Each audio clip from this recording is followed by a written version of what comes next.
إن الحمد لله نحمده ونستعينه ونستغفره ونعوذ بالله من شرور أنفسنا ومن سيئات أعمالنا من يهده الله فلا مضل له ومن يضلل فلا هادي له وأشهد أن لا إله إلا الله وحده لا شريك له وأشهد أن محمدا عبده ورسوله قال الله تعالى في كتابه الكريم يا أيها الذين آمنوا اتقوا الله حق تقاته ولا تموتن إلا وأنتم مسلمون وقال تعالى يا أيها الناس اتقوا ربكم الذي خلقكم من نفس واحدة وخلق منها زوجها وبث منهما رجالا كثيرا ونساء واتقوا الله الذي تساءلون به والأرحام إن الله كان عليكم رقيبا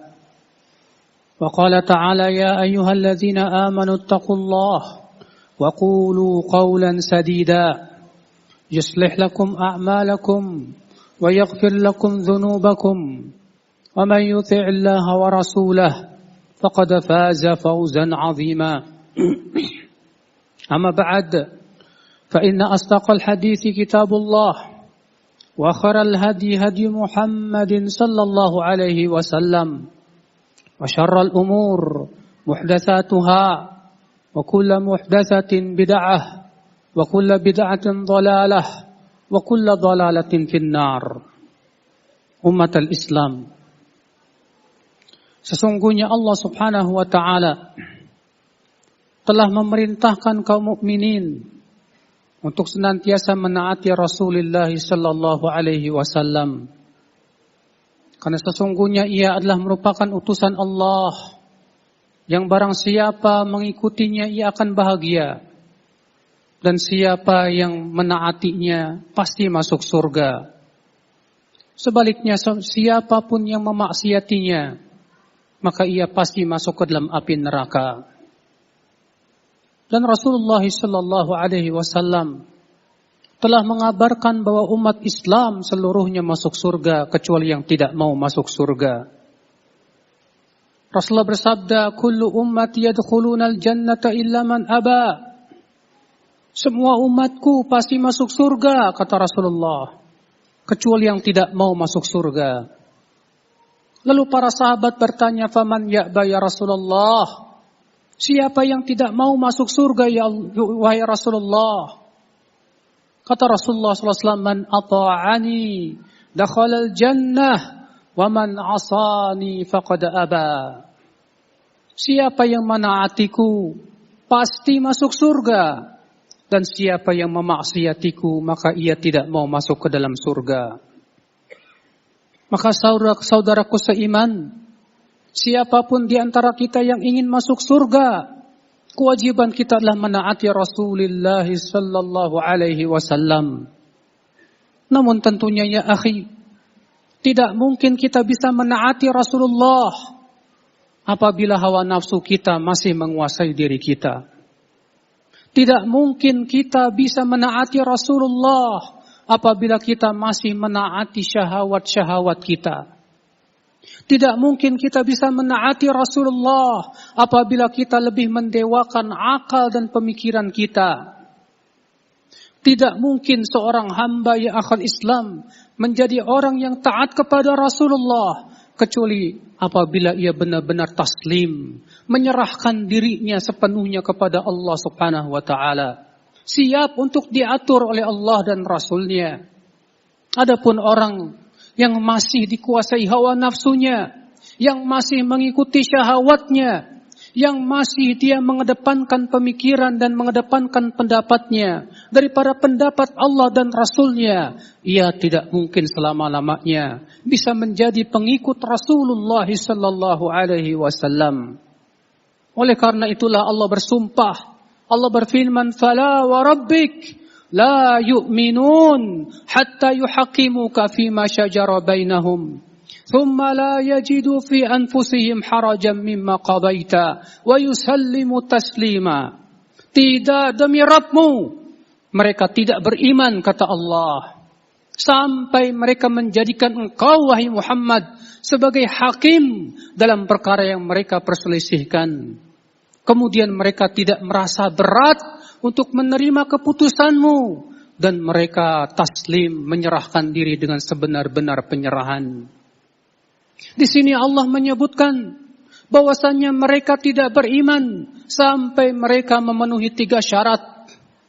Syarat yang pertama, menjadikan Rasulullah sallallahu alaihi wasallam sebagai hakim dalam perkara yang kita perselisihkan.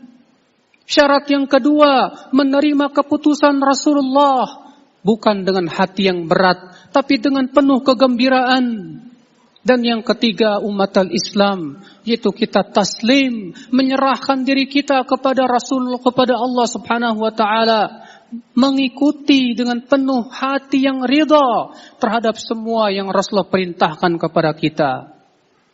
Maka ya umat al-Islam, seorang hamba ya akhal Islam tidak mungkin menjadi pengikut Rasulullah yang sejati apabila ia masih mengedepankan kehidupan dunia daripada kehidupan akhiratnya.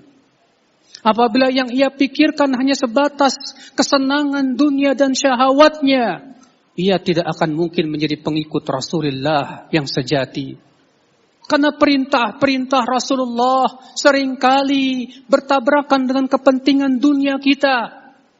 Larangan-larangan Rasulullah seringkali sesuai dengan syahwat kita. Sehingga tidak aneh apabila ada orang berkata, mengapa agama ini berat sekali, ini dilarang, itu haram, itu tidak boleh. Mengapa dia berkata demikian? Karena ia masih mengikuti syahwatnya. Karena ia masih mengikuti hawa nafsunya. Berbeda dengan orang yang siap diatur oleh Allah dan Rasulnya. Ketika ia mendengar perintah, dia berkata, sami'na wa ata'na. Kami mendengar dan kami taat.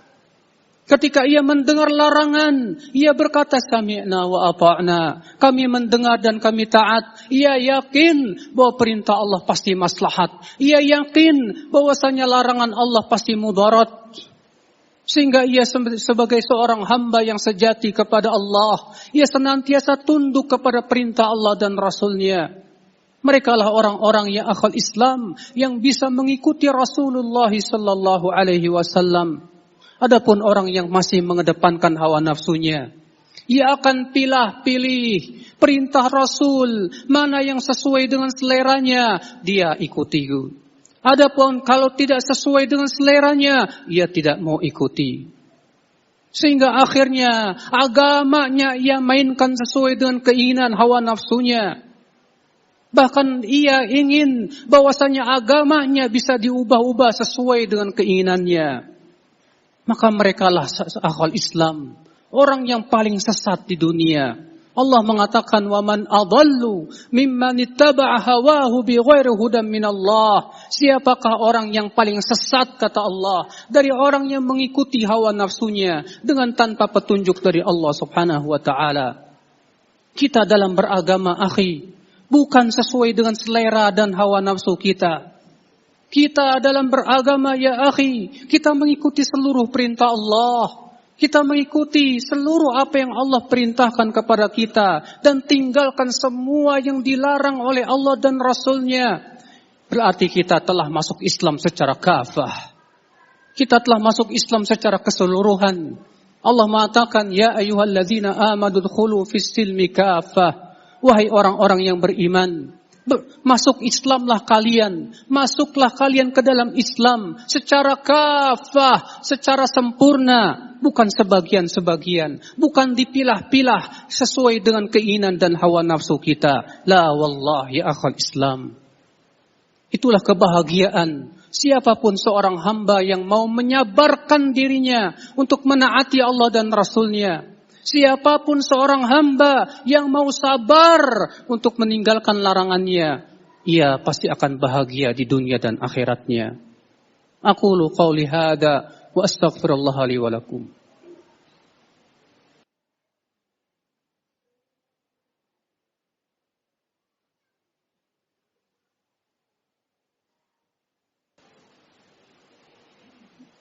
Alhamdulillah. Wassalatu wassalamu ala Rasulillah نبينا محمد وآله وصحبه ومن والاه وأشهد أن لا إله إلا الله وحده لا شريك له وأشهد أن محمدا عبده ورسوله أمة الإسلام.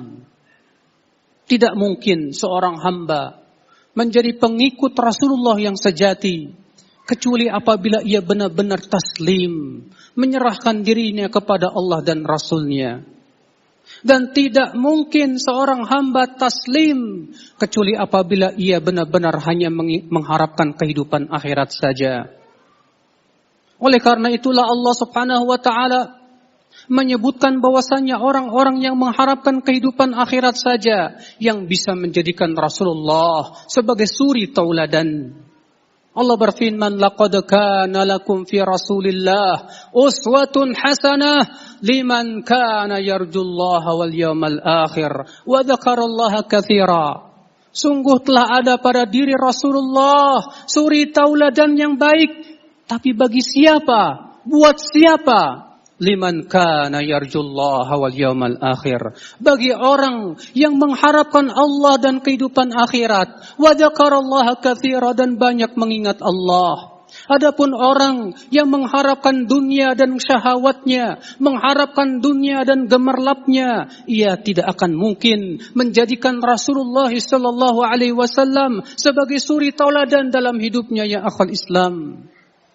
Maka ya akhwal Islam, setiap kita bertanya, apakah kita sudah menjadikan Rasulullah sebagai suri tauladan dalam hidup kita, dalam akidah kita, dalam ibadah kita, dalam muamalah kita? Apabila belum, berarti kita masih mengharapkan kehidupan dunia. Berarti masih kita mengharapkan kesenangan dunia dan mengharapkan kehidupan akhirat ternyata masih sirna di hati kita. Allahumma salli ala Muhammad wa ala ali Muhammad kama sallaita ala Ibrahim wa ala ali Ibrahim innaka Hamidum Majid wa barik ala Muhammad wa ala ali Muhammad kama barakta ala Ibrahim wa ala ali Ibrahim innaka Hamidum Majid. Allahumma ighfir lil muslimina wal muslimat wal mu'minina wal mu'minat al ahya'i minhum wal amwat innaka sami'un qaribun mujibu da'wat fa ya qadiyal hajat. اللهم اشف مرضى المسلمين يا رب العالمين. اللهم ارفع عنا هذا الوباء يا رب العالمين. اللهم أعز الإسلام والمسلمين. اللهم انصر المسلمين في كل مكان يا رب العالمين. اللهم أتب علينا إنك أنت التواب الرحيم. اللهم آتنا في الدنيا حسنة وفي الآخرة حسنة وقنا عذاب النار. صلى الله على نبينا محمد وآخر دعوانا أن الحمد لله رب العالمين.